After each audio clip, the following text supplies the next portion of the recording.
Mumbai metro में सबसे पहले बात करते हैं मुंबई में होने वाली विपक्षी गठबंधन की बैठक की तैयारियां पूरी हो चुकी हैं। मुंबई में बैठक के पोस्टर्स और बैनर्स दिखाई देने लगे हैं। एजेंडा तय हो चुका है। 31 अगस्त और 1 सितंबर को मीटिंग होनी है और 2024 के लिए रणनीति तैयार की जानी है।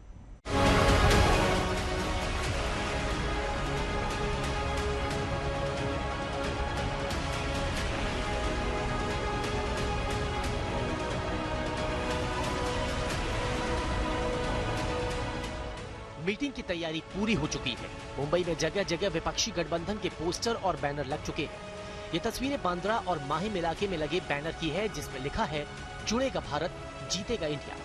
बैठक को लेकर विपक्षी पार्टियों का जोश 7वें आसमान पर है। हौसले बुलंद हैं और उम्मीदें लगातार बढ़ रही हैं। महाराष्ट्र ऐसे एक राज्य है कि जहां से महात्मा गांधी जी ने भी एक तानाशाह अंग्रेज की सरकार को चले जाओ का संदेश दिया था और तानाशाह की सरकार भाग खड़ी हुई थी।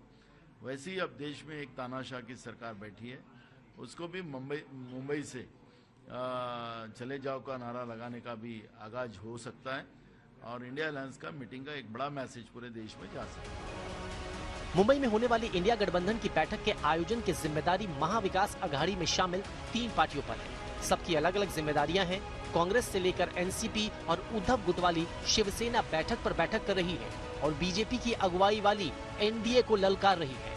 इंडिया म्हणून एकत्र आलेलो आहोत, आपण सगळे इंडिया म्हणून एकत्र आलेलो आहोत। जर भारतीय जनता पक्षाला आमची घराणेशाही संपवायची असेल तर आम्हाला सुद्धा भाजपाची मित्रशाही संपवायची आहे, दोस्तवाद हा संपवायचा आहे। अनेक वर्षानंतर एनडीएची मीटिंग झाली, पण निवडणुका जिंकल्यानंतर, निवडणुका संपल्यानंतर ज्यांनी ज्यांनी साथ दिलेली आहे, सबको लाथ और अपने दोस्तों का विकास। 31 अगस्त और 1 सितंबर को 2024 के चुनाव को लेकर मुंबई में विपक्षी गठबंधन की तीसरी बैठक है। दावा यही है कि 2024 की चुनावी रणनीति को अंतिम रूप दिया जाएगा। जैसे गठबंधन के चेयरमैन का चयन, एक चीफ कोऑर्डिनेटर और 4 से 5 क्षेत्रीय कोऑर्डिनेटर की टीम का गठन, राष्ट्रव्यापी गठबंधन की ज्वाइंट रैली का खाका खींचा जाएगा। रैली के आयोजन से लेकर नेताओं की रणनीति तय की जाएगी। ओडिशा, तेलंगाना, आंध्र प्रदेश को छोड़कर देश भर से 450 सीटों पर ज्वाइंट कैंडिडेट का मसौदा तैयार होगा। गठबंधन में मायावती से संपर्क किया गया है और मायावती यूपी की 80 में से 40 लोकसभा सीट अपनी पार्टी के लिए मांग रही है। इस पर मुंबई की बैठक में बात होगी। मुंबई की बैठक में कुछ अन्य छोटे दलों के भी गठबंधन में शामिल करने को लेकर चर्चा होगी। इंडिया जीतेगा, क्योंकि जो इंडिया का जो लोगो है, सिंबल है, वो बहुत ही प्रेरणादायी है भारतवासियों को। और उसका अनावरण 21 अगस्त को शाम को 7 बजे। वैसे ये भी शायद सच है कि छोटी पार्टियों को बैठक के एजेंडे के बारे में कोई जानकारी नहीं है। कम्युनिस्ट पार्टी के नेता डी राजा कह रहे हैं कि मीटिंग का एजेंडा पता नहीं, फोन आया इसलिए जा रहा। आपको अभी नहीं मालूम है क्या agenda, minute by minute programme कुछ नहीं मिला। पवार साहब, उद्धव ठाकरे दोनों ये इनविटेशन भेज दिया, टेलीफोन में बात कर रहा हूँ, इसलिए हम जा रहा हूँ। Left parties will participate in meeting. उधर नाकाहू से दोस्ती लेकिन सबसे बैर रखने वाले असदुद्दीन ओवैसी कह रहे हैं कि दोनों गठबंधन किसी के काम के नहीं है। ना तुम्हारी हमको ना दुकानदार की जरूरत है, ना ये चौकीदार की जरूरत है। इंशाअल्लाह ताला इस देश में चौकीदार को बैठाएंगे, दुकानदार की दुकान ही। खबरों के मुताबिक मुंबई की बैठक में कई फैसले लिए जा सकते हैं। गठबंधन का लोगो तो तैयार है, कॉमन झंडा भी हो सकता है जिसका इस्तेमाल गठबंधन की रैलियों में होगा। अभिजीत करांदे के साथ आज तक ब्यूरो। इंडिया गठबंधन की बैठक के लिए 25 से ज्यादा पार्टियों के नेता और विपक्ष के सारे मुख्यमंत्रियों के पहुंचने की उम्मीद है और इसी बीच बैठक से पहले एनसीपी के दोनों ही गुटों में घमासान तेज है। इंडिया गठबंधन की बैठक में भले ही 3 दिन बचे हैं, लेकिन तैयारियां करीब करीब पूरी हो चुकी हैं। बैठक की रूपरेखा तय हो चुकी है।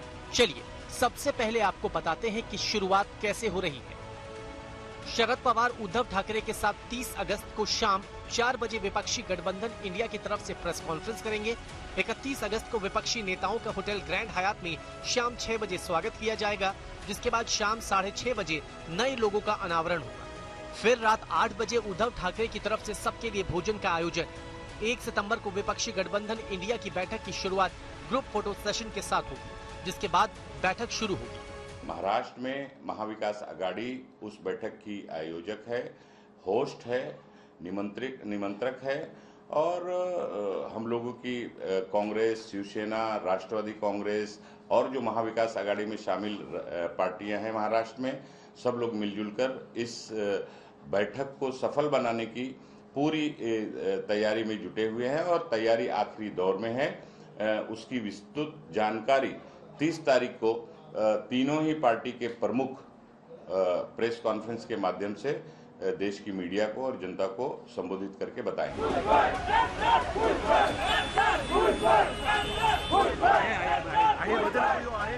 इंडिया गठबंधन की बैठक की तैयारियों के बीच एनसीपी के दोनों गुटों में जंग तेज हो गई।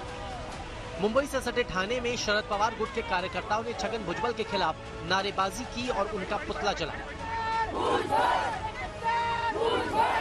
कुछ देर के बाद अजित पवार गुट के कार्यकर्ताओं ने जितेंद्र आव्हाड के खिलाफ मोर्चा खोल दिया। अगर वो हमारे नेताओं का पुतला जलाएंगे तो हम भी उनके नेताओं के पुतले जला सकते हैं। हमने शुरुआत नहीं की, शुरुआत उन्होंने की है, इसलिए हमने भी पुतला जलाया। दरअसल रविवार को बीट की रैली में छगन भुजबल ने शरद पवार पर जमकर निशाना साधा और यहां तक कह दिया कि बीजेपी के साथ जाने की सलाह शरद पवार ने ही दी थी। कल भुजबल साहब का हमने भाषण सुना, उसमें कुछ सिग्नेचर की बात कर रहे थे, लेकिन पवार साहब ने ऐसे कोई दस्तावेज पे सिग्नेचर के ऐसा मैंने सुनने में नहीं है। शायद कुछ विधायकों की इच्छा हुई होगी कि हमको सत्ता के साथ रहना है, लेकिन वो इच्छा पार्टी प्रमुख शरद चंद्र पवार साहब की कभी नहीं थी, ना है और ना ही रहेगी। महाराष्ट्र की सियासत सुपर स्पीड में है। इंडिया गठबंधन की बैठक के लिए विपक्ष के नेता जमा होने वाले हैं तो एनसीपी में खींचतान जोरों पर है। मुंबई से मुस्तफा शेख के साथ आज तक ब्यूरो।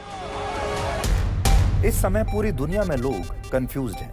वो समझ नहीं पा रहे हैं क्या सही है, क्या गलत है, क्या सच है, क्या झूठ है। और ये स्पष्टता हम आपको अपने इस नए शो में देंगे। सब कुछ ब्लैक एंड व्हाइट में बताएंगे। इस शो में मेरे बालों के अलावा कुछ ग्रे नहीं होगा। हर खबर ब्लैक एंड व्हाइट की तरह बिल्कुल स्पष्ट होगी।